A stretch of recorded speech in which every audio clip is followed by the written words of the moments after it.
नमस्कार, welcome to money group and मैं हूँ चिन्मय नंदा। कल हम लोग का यही एनालिसिस था। मार्केट को अगर पॉजिटिवनेस होना है तो मार्केट को फिर से 24,200 के लेवल के आसपास कहीं पर आके फिर से क्लोजिंग दे देना है। आज अगर मार्केट को देखते हैं तो गैप डाउन पे ओपन हो गया था करीब 23,900 के आसपास कहीं पर।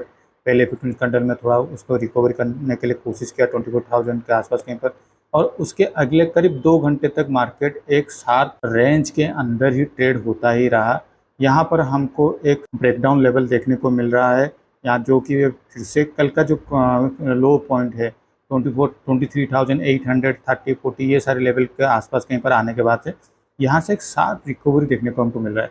अगर हम यहाँ से देखते हैं तो बस ये एक डोजी कैंडल को छोड़ देते हैं तो यहाँ से लेके यहाँ तक हमें 50 मिनट चार्ट फ्रेम में हर एक कैंडल एक ग्रीन कैंडल ही दिखाई दे रहा है। और अगर हम थोड़ा बड़ो टाइम फ्रेम में देखते हैं तो यहाँ पर आपको नहीं लगता है कि यहाँ पर एक हमें डब्ल्यू पैटर्न फॉर्मेशन होते हुए दिखाई दे रहा है, जिसका ब्रेकआउट लेवल करीब 24,050 के आसपास कहीं पर दिखाई दे रहा है।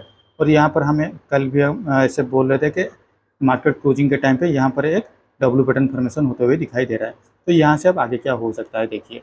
हम लोग यहाँ पर ये भी डिस्कशन किए थे कि मार्केट 24,300 से लेके 24,300 से लेके 23,800 तक यहाँ तक मार्केट गिर गया है।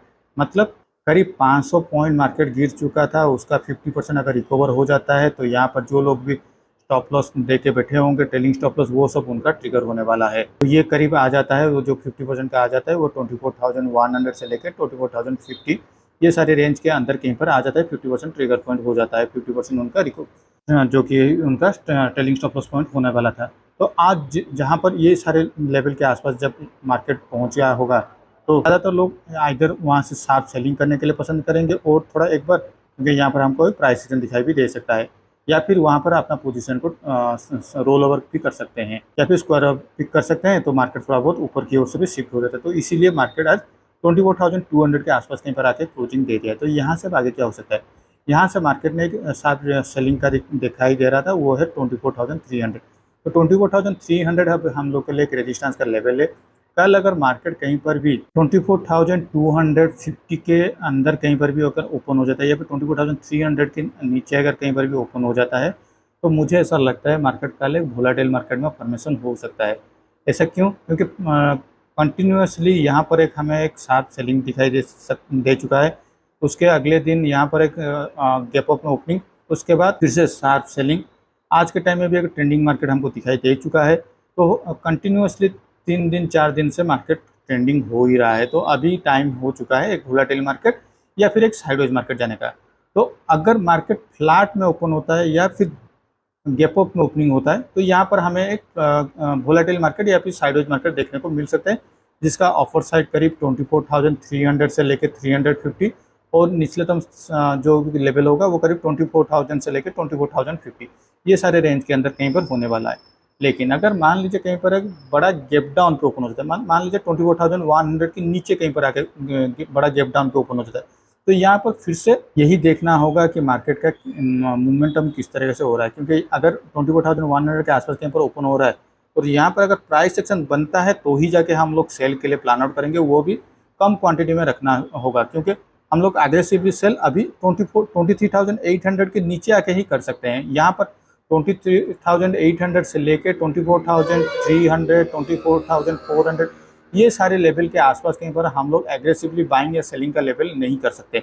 इस लेवल के अंदर हम लोग को हमारा क्वांटिटी को कम रखना ही होगा अगर हम ट्रेंडिंग मार्केट को ढूंढ रहे हैं। तो अदरवाइज कहीं पर अगर बड़ा गैप अप में ओपनिंग होता है 24,400 के ऊपर कहीं पर भी अगर बड़ा गैप अप में ओपनिंग हो जाता है, तो मुझे ऐसा लगता है कि यहाँ पर आपको 5 EMA में एक अच्छा खासा सेलिंग का एक पॉइंट मिल सकता है।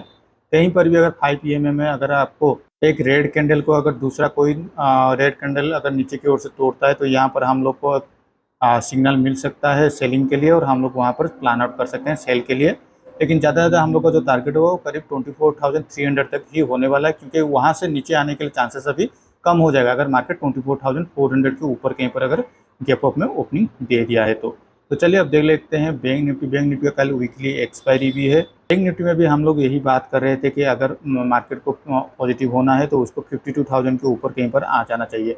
और आज क्लोजिंग भी देखिए 52,200 के आसपास कहीं पर आके क्लोजिंग दे दिया है, जो कि बहुत ही अच्छा सिंबल है मार्केट के लिए। बैंक निफ्टी के स्ट्रेंथनेस दिखा रहा है।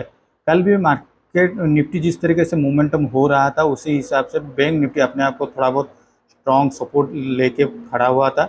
और आज अगर हम भी निफ्टी हो गया या फिर बैंक निफ्टी में यही सोच रहे थे कि एक इनसाइड कैंडल फॉर्मेशन हो सकता है, लेकिन यहाँ पर इतना बड़ा एक पॉजिटिव कैंडल हमको दिखाई दे रहा है। और ऐसा लग रहा है कि मार्केट में ये जो एक रेंज के अंदर मार्केट जो ट्रेड हो रहा है, ऊपर की ओर से 52,000, नीचे की ओर से 51,000 से लेकर 50,500, ये सारा रेंज अभी तोड़ने वाले हैं। अगर मार्केट एक बार ये 52,400 के ऊपर कहीं पर भी जाना शुरू हो जाता है, अगर डेली चार्ट के हिसाब से अगर हम देखते हैं तो 52,400 के ऊपर जाना कहीं पर भी अगर ट्रेड होना शुरू हो जाता है, तो यहाँ पर हम लोग को फिर से ऑफसाइड की तरफ नेक्स्ट जो सपोर्ट का लेवल, रेजिस्टेंस का लेवल देखने को मिल सकता है, वो करीब 53,000 से लेकर 53,200 तक भी देखने को मिल सकता है। लेकिन कल अगर मार्केट कहीं पर भी अगर यहाँ पर अगर गैप डाउन पे ओपन हो जाता है, तो यहाँ पर मुझे ऐसा लगता है मार्केट में यहाँ पर एक इनसाइड कैंडल फॉर्मेशन हो सकता है। तो चलिए इसको देखते हैं थोड़ा 50 मिनट चार्ट पे किस तरीके से हम लोग प्लान आउट कर सकते हैं। मान लीजिए आज के टाइम पे यहाँ पर मार्केट में लोअर साइड से बाइंग का हैपनिंग हुआ था 51,000 के आसपास, कहीं पर से बाइंग हैपनिंग हुआ है ऊपर की ओर से 52,200 तक, मतलब 1200 पॉइंट का अगर 50% अगर हम लोग देखते हैं तो ये करीब आ जाता है 600 पॉइंट। 600 पॉइंट का मतलब 51,600। इसके नीचे कल मार्केट को नहीं आना चाहिए, बैंक निफ्टी को नीचे की ओर से नहीं आना चाहिए। अगर मार्केट फ्लैट में ओपन हो जाता है तो यहाँ से अगर 5 मिनट चार्ट फ्रेम में हो गया या फिर 50 मिनट चार्ट फ्रेम में हो गया, हमको एक प्राइस सेक्शन दिखाई देता है ऊपर की साइड की ओर से, हम लोग थोड़ा बाय के लिए प्लान आउट कर सकते हैं। अगर नेगेटिव साइड में अगर गैप डाउन पे ओपन हो जाता है 52,000 के नीचे अगर कहीं पर ओपन हो जाता है, तो हो सकता है यहाँ पर भी हमें एक वोलेटाइल मार्केट या फिर साइडवेज मार्केट देखने को मिल सकता है। ऊपर की लेवल की ओर से 52,200 से 52,300 उसके लिए एक रेजिस्टेंस की तरफ काम करेगा, तो नीचे की ओर से 51,600 से लेके 51,500 ये उसके लिए एक सपोर्ट की तरफ काम करने वाला है। तो चलिए अब देख लेते हैं हमारे पोजीशन की ओर। मैंने आज 2 पोजीशन को ऐड किया हूँ। जिस तरीके से मेरा जो प्लान ऑफ एक्शन हम लोग बनाए हुए थे, अगर मार्केट फ्लैट में ओपन होता है या फिर गैप डाउन पे ओपन होता है, तो मैं यहाँ पर सेल के लिए प्लान आउट करूँगा और मार्केट नीचे की ओर से जा सकता है। और मैं 24,400 से लेकर 24,500 का एक नेकेड पोजीशन पे कॉल ऑप्शन को शॉर्ट करने वाला हूँ। भले ही मेरा क्वांटिटी कम रखूँगा, लेकिन मैं कल ये पोजीशन ले लूँगा। और मैं पुट ऑप्शन के साइड पे उस टाइम तक या कोई भी पोजीशन ऐड नहीं करूँगा जब तक ये 24,100 से लेके 24,150 ये सारे लेवल के आसपास कहीं पर नहीं आ जाता है, क्योंकि ये उसका जो ट्रेलिंग स्टॉप लॉस लेवल था। तो मैं इसके ऊपर अगर मार्केट जाएगा तो ही जाके मैं पुट ऑप्शन के साइड में भी अपना पोजीशन को ऐड करने वाला था। तो पहले ही करीब ये सारी कैंडल के आसपास, करीब सेकेंड कैंडल या थर्ड कैंडल 50 मिनट चार्ट के हिसाब से ही मैंने 9:35 के आसपास कहीं पर मैंने कॉल ऑप्शन के साइड पे 24,500 कॉल ऑप्शन को मैंने शॉर्ट कर लिया था। और उसके बाद इस पोजीशन को मैं कंटिन्यू करता ही रहा जब तक ये मार्केट फिर से 24,150 के आसपास आ गया था। तब मैं 23,900 पुट ऑप्शन को मैंने उसके साथ हेज पोजीशन में ला दिया हूँ। इसके पीछे का लॉजिक यही है कि कल भी मैंने यही बोल रहा था कि मार्केट में अभी जो इंडिया वीक्स है ये करीब 17 लेवल के आसपास कहीं पर चल रहा था, 17 पॉइंट के आसपास कहीं पर। तो यहाँ से अगर हम लोग को एक अच्छा खासा डेल्टा न्यूट्रल के हिसाब से भी अगर मार्केट के मोमेंटम में अगर मिल भी जाता है और मार्केट यहाँ से कहीं पर भी नहीं जाए, वोलेटाइल फॉर्मेशन हो जाता है या भी कहीं पर भी हो जाता है, ये इंडिया वीक्स अगर नीचे आ जाता है, तो यहाँ पर हम लोग को एक अच्छा खासा प्रॉफिट देखने को मिल सकता है। हालांकि 24,500 कॉल ऑप्शन में मुझे एक लॉस दिखाई दे रहा है, लेकिन ओवरऑल अगर इस हेज पोजीशन में देखते हैं तो फिलहाल के लिए मुझे 1,000 रुपये का लॉस M2M में लॉस दिखाई दे रहा है। और इस पोजीशन को मैं कैरी फॉरवर्ड कर रहा हूँ। मैंने यहाँ पर मेरा पोजीशन को साइज को कम कर लिया हूँ, क्योंकि आने वाले टाइम पे किस तरीके से मार्केट का मोमेंटम किस तरीके से हो रहा है उसको देखकर मैं फिर से और 1-2 लेग भी इसमें ऐड कर सकता हूँ। तो आज के लिए इस वीडियो में बस इतना ही। Thank you for watching my video.